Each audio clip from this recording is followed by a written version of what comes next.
大家好，我是武道口，欢迎大家回到我的频道。那今天的时间是2024年的12月30号。那么我们每年的个人的外汇额度的话呢，会在这个月的月底，也就是12月30号的时候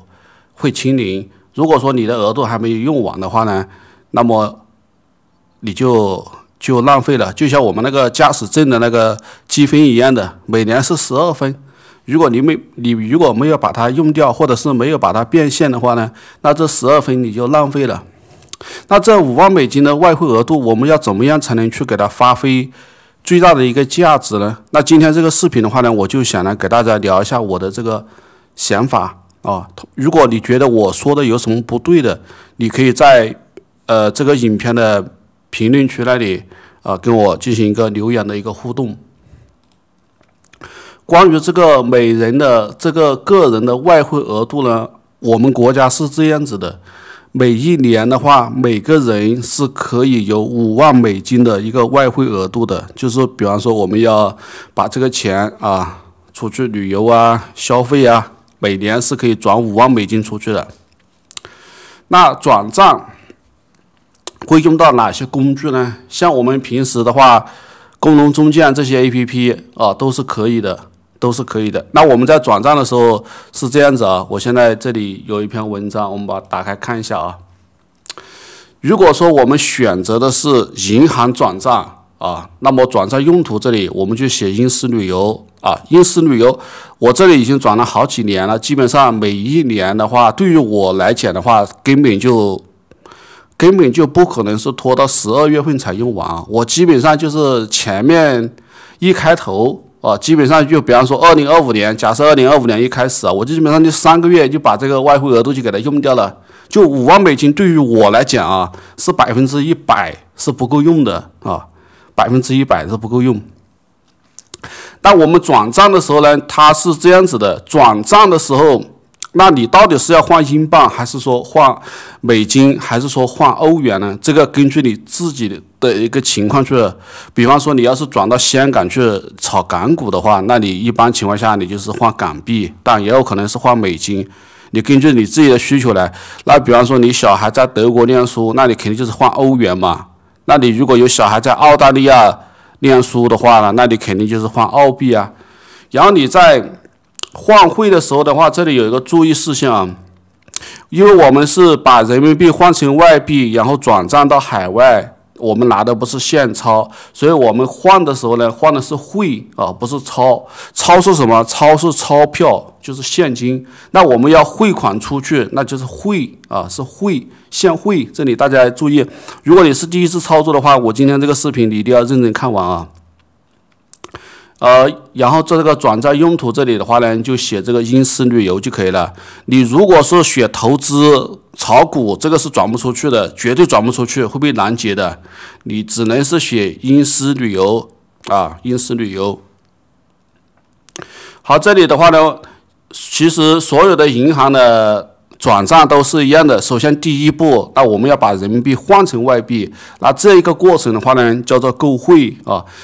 像现在的国内的银行 APP 的话呢，所有的 APP 都一样，它这里有一个搜索按钮的，你直接搜索购汇就会出来。那么购汇完成之后，接下来我们就是汇款。这里的汇款跟我们平时操作的汇款稍微还有点不一样。那我们平时是国内转账嘛，是属于境内汇款。那我们现在给大家讲的这个叫境外，就叫跨境汇款每个 APP 都差不多的。你只要通过搜索的形式，其实我用过很多 APP 像什么广发、招商这些都有用过的。这里的话呢，就以这个工商银行来给大家演示一下你看这里就点这个跨境汇款，然后这里写着现境外他行汇款。好，接下来这个收款人姓名这里大家要注意了。人家海外的银行的话呢，它是不用中文的，你要填英文。比方说你会到香港、新加坡你都得填英文名字填英文名字。然后这个银行的信息的话呢，比方说你会哪一个银行，你登录那个银行上面就可以把这个 SWIFT 的这些信息的话呢，把它给它拷贝下来，然后粘贴过来就可以了。然后这里有一个常驻国家，比方说假设你汇到香港去，那么你这个什么常住国家的话呢，你就填你那个银行开户地所在的银行就行了。那你如果要是汇到新加坡，你就填新加坡，收款地址也是一样，填银行当地的这个地址啊。这里这个地址随便填一个都可以的，都汇得过去。最重要的是什么呢？就是你的名字跟你的那个汇款信息那里你不要填错就可以了。名字跟汇款信息那里不用填错。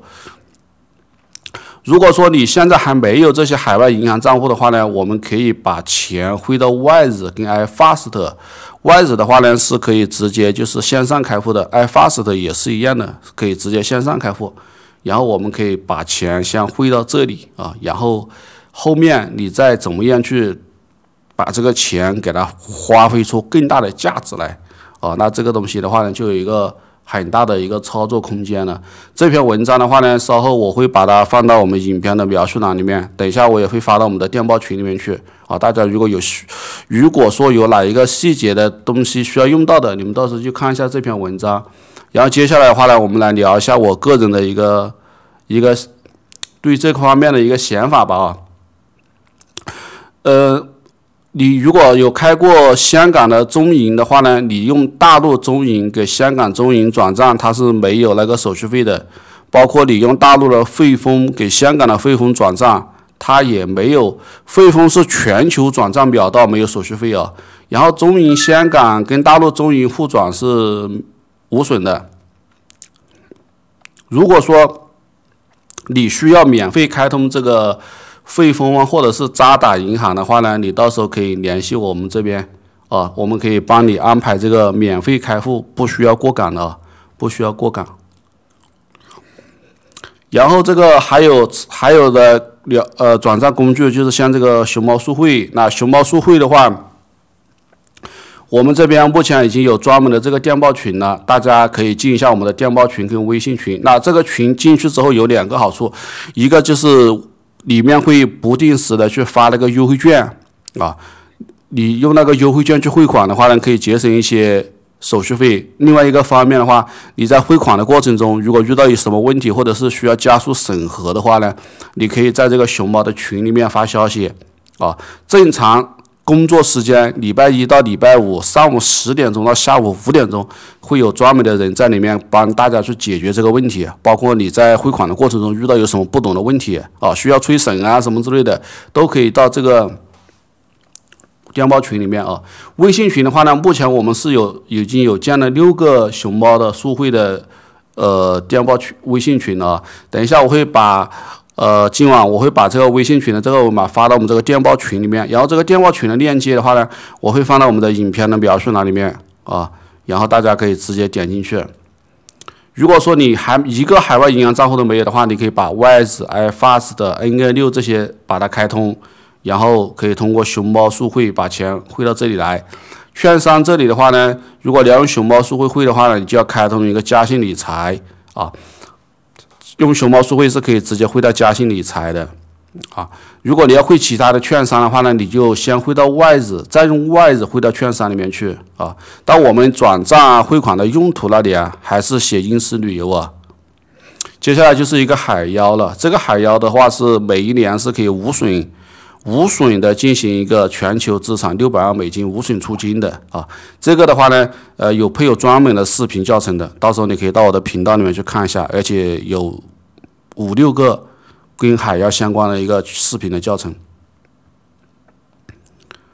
好，这里的话呢，资金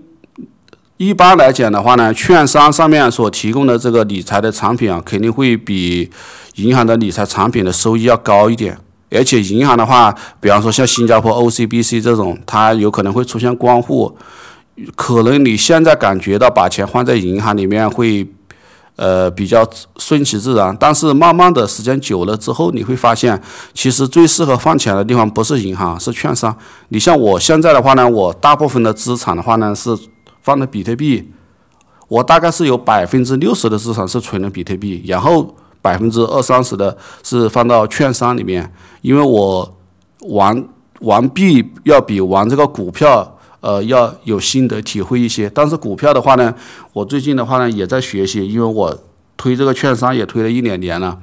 兄弟们，如果到时候要开券商账户是这样，通过这个邀请链接去开的话呢，你拿的福利会多一点。然后每一个券商的话，我们都建有电报群跟微信群。就如果你在券商开户，或者是你到时候你券商开完之后，不是要买一些基金吗？你要不知道怎么选的话，你可以来问我们。然后每一个券商的话都有对应的交流群。在礼拜一上午的10点到下午5点，都会有专门的人在里面去给大家解答问题，包括帮大家去加速审核啊这些。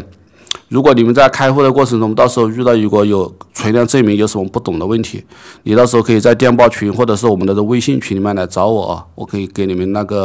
来进行一个针对性的去解答一下。因为券商开户的话，我基本上把整个香港、新加坡、美国、英国、德国的券商全部都开了一遍啊。对于我来讲，开户的话呢是比较简单啊。所以如果说你在开户啊、入金啊、出金啊各方面都不懂的，有什么不明白的地方，可以直接来问我，我可以辅助你把这个账户给开下来。那么后期有什么更好的理财产品啊？包括大家如果对股票有什么想法，也可以进到我们那个电报的群里面去哦。我们这边有一个专门的这个电报群的。最后要给大家说一下的是，就是说我们在转账的时候呢，你不要一天到晚去盯着那点转账的那点手续费。其实转账的那点手续费只是算小头的啊，利息每年的利息的这个损失啊，才算是真正的一个大头啊。每年利息的这个损失才是真正的一个大头。如果假设我们从30岁开始啊，我们的资金不做任何挪动，我们没有改变我们现在的观念，那现在我们每年损失的利息钱差不多就是1万块。那到60岁的时候，我们总共损失的利息差不多要去到30万。如果我们把这30万每年定投比特币的话，我相信到60岁的时候，我们的退休金、我们的养老金怎么都够了，我们不用去指望着我们的孩子去给我们养老啊，我们只需要现在来讲，把我们的这个外汇额度啊，把它用起来啊，配上这些比特币啊、券商啊这些啊综合性的这种基金啊、国债啊这些产品啊，把它配合起来用。目前的话呢，澳门立侨银行的话呢是可以进行免费开户的啊，然后华美银行的话也是可以免费开户，新加坡的宏富理财、渣打、新展这些都是可以免费开户的。如果兄弟们到时候有需要免费开户，或者是需要免费领这个英国电话卡的小伙伴，到时候记得进一下这个电报群啊。好了，我们今天这个视频的话呢，就先聊到这里。我只是聊了一下我个人的一个想法。如果说你有更好的经验，我也欢迎你像我这样的话呢，可以给大家分享出来。这样我们通过彼此的交流的话呢，能够让大家都能够学到更多的知识。那我们今天这个视频就先进行到这里吧，然后我们下个视频再见。